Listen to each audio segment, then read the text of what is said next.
Ito yung stapler na maliit. Ipakita ko sa inyo. Meron ako na to pink na wala. Ito siya, oh. Hala, ang cute niya pala. Ang cute niya, oh. Ang cute niya.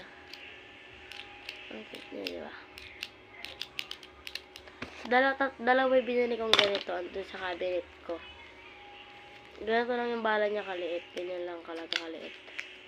Ganyan lang kaliit yung bala niya. Mura lang to guys, ha. Sa friendship yung binili. Lagay ulit natin.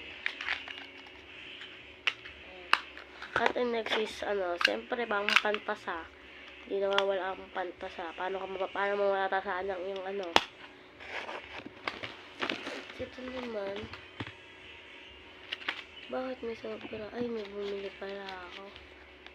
Ito yung mga ganito. Hindi ko alam, nasa 30 ata siya. Di ba? Ako 10 yan, 10, 20, 30, 40, 50, 60. Kasi nagkakalaga 5 isa lang.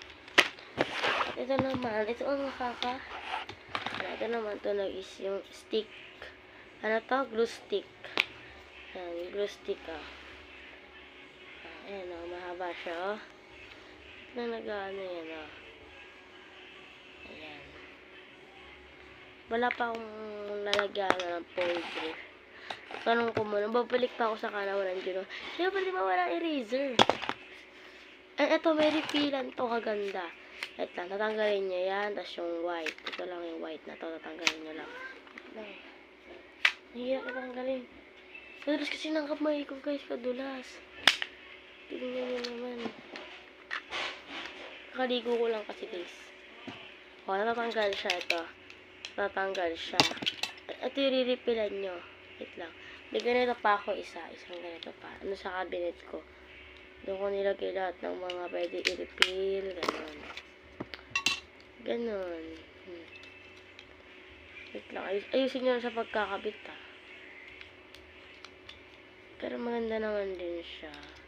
Perfect siya. Yung mga malalakas gumamit ng correction tape. At syempre, hindi mawawala yung mga friends mo namang hihingi. Hindi talaga nawawala yun. Kaya ingatan yung correction tape nyo, wag nyo ilabas. Ito 4 to, binigay ko sa pinsan. Glue siya, glue. Glue lang na para igaganon-ganon yun. May maliit lang kayo na papel. So, wala tayong papel. Tapos, iganyan lang siya. Didisayin nyo lang siya ng heart dito. Adi, meron na kayo pandikit. Siya, ito sa Shopee. 24, 4. Binigay ko yung violet. Natira sa akin, white.